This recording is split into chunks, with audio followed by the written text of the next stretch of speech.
Assalamu alaikum wa rahmatullahi wa barakatuh to some of you, and peace out to the rest of you. Hit the share button because the message is more important than the messenger. You know, I was going to open this up and I was going to explain to you why it is that I made mention of Eboni K. Williams and Vivica A. Fox in the context of Vivica's declaration that she's looking for a husband now, 2 years and 2 weeks after Kevin Samuels passing away, and then her calling his death karma as if he did something to provoke that, simply because he told the Western black woman and the Western woman in general the truth about the unfairness of what they demand versus what they offer. And I was going to tell you that it was actually deeper than that dichotomy between what they demand and what they don't offer, because it's really about what they demand versus what they actively, knowingly, choosingly withhold, refusing to offer, taking off of the table when they have it. That was what I was going to tell you. I was going to say to you that don't accept any explanations that they might give when they wait until after the wall to come and start, like Eboni K. Williams and Lolo Jones and Vivica, to be any kind of reason to even say that you're valuable enough for them to keep an eye out for the good ones amongst you. Accept no explanations that they might give that don't include things like contempt for you and black misandry and the notion that you by default are not worth anything unless you're extra tall, extra athletic, extra well paid. And even then, not so much. And then even then, you should be a stepdad. I was going to tell you all of these things, but BMT, shout out to him, had a panel that's still going on as of the time I'm recording this, but I haven't been able to listen for a while, about game. I was able to get in on the beginning of it, but my halal girlfriend and I are running errands. She has finally moved here, and we're still unpacking and moving stuff and getting a few more supplies because a friend of hers from that old city is getting married here. And this is a friend of hers from Tunisia who finally found someone ready to marry her. It does happen. But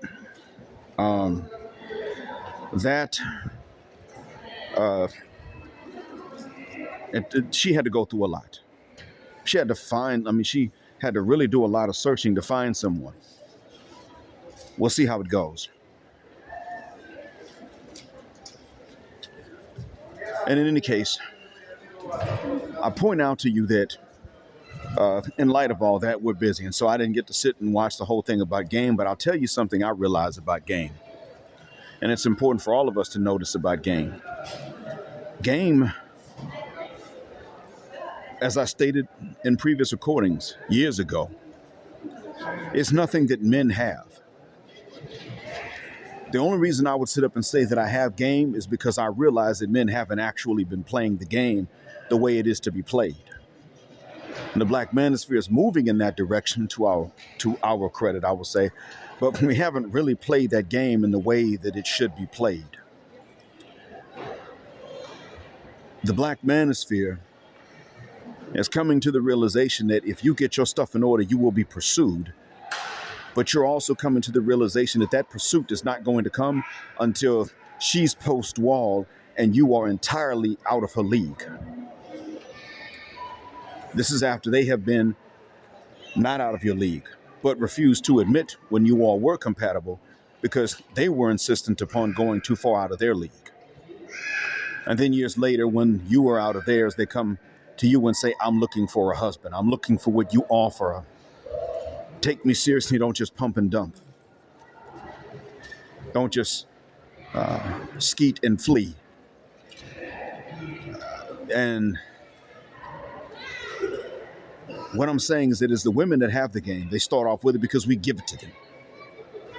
There's not much we can say about game when we're sitting up here giving them game in a nutshell, because their whole game is actually the opposite of what the pimps say. The pimps say the game is to be sold and not to be told. No, shuck that fit. If you really are a pimp, go ahead and tell these young brothers. Don't sell it to them. Tell them, Here's why I say that. As I stated before, you want to sell information that would help these men understand women. These women are out here telling each other information that will help them to understand men. I'm going to tell you what the danger of this is. Women have the game, which is why it is that all of them are on code about one thing, even though they don't like each other. And that one thing is they don't approach men. They're on code about that. Disliking each other, not liking each other, hating each other, being catty with each other, and yet they're all on code about that one thing. They will not approach a man unless and until, like we have seen, hell, even when they're post-wall, they don't necessarily make approaches. They just say, well, I'm open. And even then, I'm open to be taken seriously and courted and pursued and all of this stuff.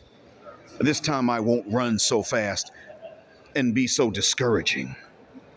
This time my walls won't be that far up. That's all they're saying. This time you don't have to be bulletproof and fly. You just need to be one or the other. Either be bulletproof or you must be able to fly. I won't demand both anymore. That's what they're doing. That's what they're saying. And they're still on going and pursuing, trying to convince you that you should leave the club and go home with them. They're not willing to do that. The only times they're willing to do that are going to be when they have robbery as a motive, something up their sleeve. Robbery is a motive, or they've got something else planned. They will then do that, but they are never going to actually come to you and try to get your attention and try to get you to go home with them when things are okay and there's not some real bad deal in it for you. They still wouldn't do that. That is game. They all are on code about that. They risk rejection in the job market just to not need you. They just don't want to risk rejection by you because they feel that's beneath them. You see how they cannot tolerate it. And they don't have to. Until the day that you are making them go through the same dot-gam further-mucking things you must go through to get one of them, you don't have game. If you know it, you're still not practicing it. So there's no reason for us to sit up and discuss, do you need game abroad? Because see, even if you were abroad, you might not have to be deceptive. You may not need that. But what you do need to understand, you may not have to be manipulative, but what you must understand is that even abroad, if you ain't being approached when she has her stuff together and it is not to rob you or just to drain you financially, even with your consent, and that's not the reason, then damn it, you ain't got game. And if you ain't got it, it ain't your fault. But I'm telling you that you must understand that you don't have it, and don't sit up there and try to brag and stick your chest out about anything the likes of that, because hell, how would we even define it? Can you define game without a controversy and an argument? No, you cannot. Well, then I'm doing it for you. Game is what women have. Game is the agreement that they all have agreed, to which they have all agreed. Game is what they refuse to do and why they refuse to do it. It is them refusing to make it is them refusing to validate you. It is them refusing to risk being rejected by you, while they will risk being rejected by any and everything else in life. Universities, companies, employers, banks, everything in life, just not you.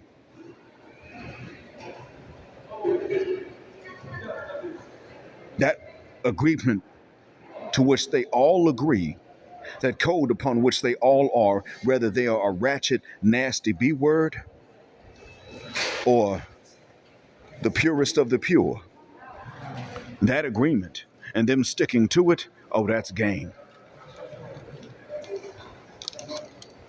How you gonna sit up there and talk about game and brag about it, and you ain't being approached by the women that do like you? Oh, come on, there's somebody out there that probably someone is out there that does, but do they even go up to you and try to get your attention and convince you to go home with them, whether it's in a halal way with a merit certificate or just the regular way, leaving the club with them, whichever one they're okay with? Do they try to convince you to do that and not with someone else? No. That's when they do like you. I've stated this before, but since the conversation is being had again, let me remind you.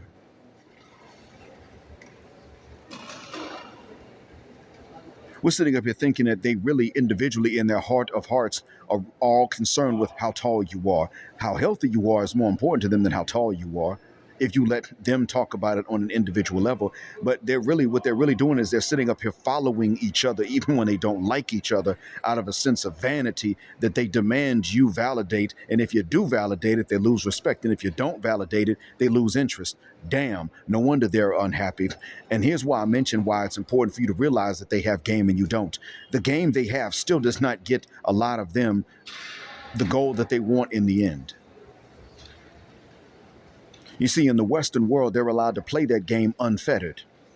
There's no patriarchal influence reigning in the extent to which they'll play it and the games that they'll play and the types of games they'll play. Nothing like that is being reined in by patriarchal influence in liberal Western societies. They still wind up like Vivica Fox. They still wind up like Eboni K. Williams before they get to Vivica Fox's level. As Edward Allen Anderson stated, Eboni K. Williams is the future of most of the sistren. Vivica Fox is Eboni K. Williams' future. Keep that in mind. The game that they play unfettered diminutizes and belittles you and devalues you consistently, unendingly, irreversibly, irrevocably. But yet and still it doesn't get them the results they need. So if you are going to talk about game, you need to come with something that's smarter than what they're doing. And you got to all be on code about that, or else the only conversation about game needs to be how much game they have that we don't, because we let them. Because we're not telling these young brothers what they need to know. And every time a young man values himself, and it's to a woman's disadvantage, what does she say? You want to be a woman so bad. You sassy, you zesty. That's what they say. You want to be a girl. I've had that happen before.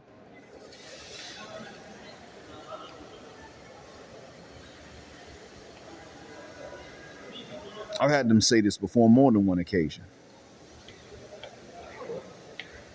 The funny thing is that when I say stuff like this nowadays, I realize that it's going to be that young man's task and chore to take care of the bills, to pay the cost, to be the boss. I realize that's going to be put on that man's shoulders. Even if she won't recognize him as the boss, she'll still lay at his feet the cost. I understand that. I know that that's what's going to happen. So when I'm telling these brothers anything that I'm telling them about male chastity, about valuing themselves even sexually, I realize that these ladies are not going to relieve them of that burden. And so I say to these brothers, not that you must never meet any financial obligations. I don't say to them that you never have to. I simply say to them, listen, she got to live within your means. But since you got to pay the cost, you're going to be the boss. And if you're the one that's got to take care of her and you got that responsibility on your shoulders, then why the hell do you need to pursue her in the first place and then turn around and propose to her? For what? If there's nothing in it that is a benefit to you and is benefiting it to her, then she needs to be trying to pursue you by offering you benefits in exchange for that which benefits her at your expense. They don't do that. They've never had to, and we've never allowed them. I shouldn't say allowed, we've never forced that from them. The game is as vicious as it is to us because we have allowed it to be, because they have so much game that they've even gotten us thinking that we should not overthink this. They have us believing that we should just do and not think. No, shuck that fit. This is not the Top Gun Maverick movie. No, you think when it comes to these broads, you think and you overthink it before you do anything. And if they don't like it, that is because they have something to gain from you not thinking. And if they want you to not think in the process, then that means that they have something to gain for which you will not gain. To gain at your expense without a fair exchange. That's what that means. They're telling on themselves. And we fall for it. A lot of elder brothers, boomers, have told guys my age, Generation X, Man, don't think about it too much. You ain't supposed to say no. You ain't the girl, she ain't gonna come to you. That's all the hell they done told us. Don't never turn it down. That's all the hell they done said. Nothing else.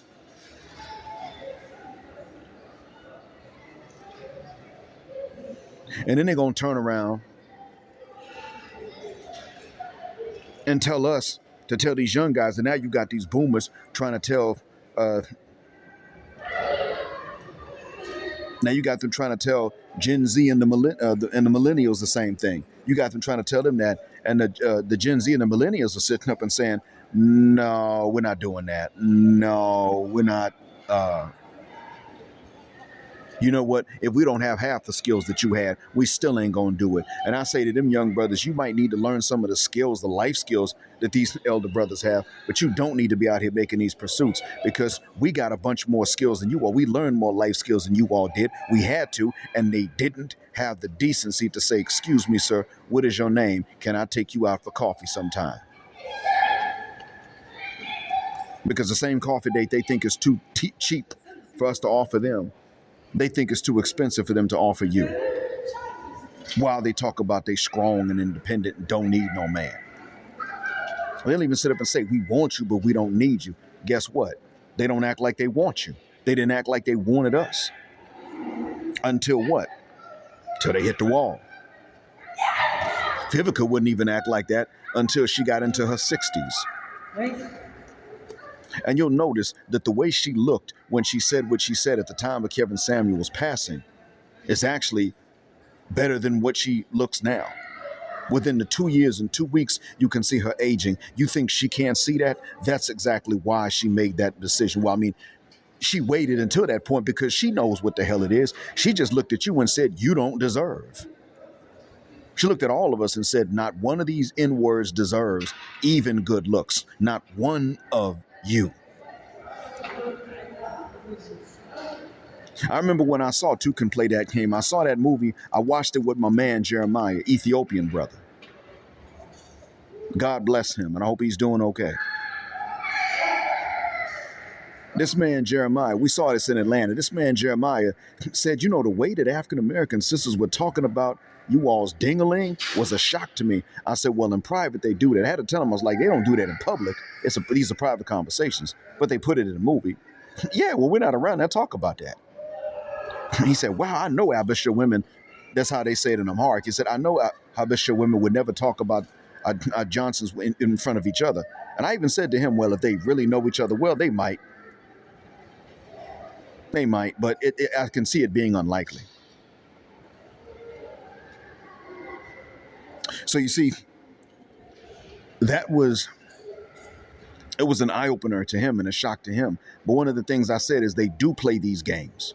And the games that any sister that saw this movie did not play before she saw it, she will play after she sees that movie. And he even said to me, "Black, you need to marry an Habesha woman."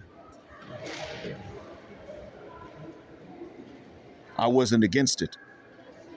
But the thing was that the ones that I knew, for the most part, in Atlanta, somewhat Americanized, and it wasn't going to work. And there was one that I almost married. From my hometown, as a matter of fact. But I wound up marrying my current wife, and I'm glad I did.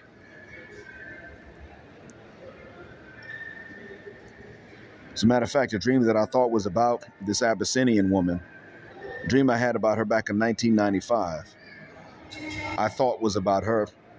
Years later, I realized was actually about my current wife.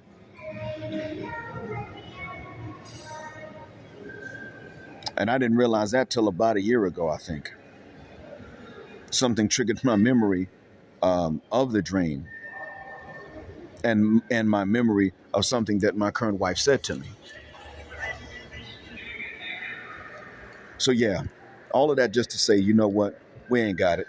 They do. I hope this helps. And that's why I preach and smell chastity so much. So as always, thank y'all for listening, and until next time.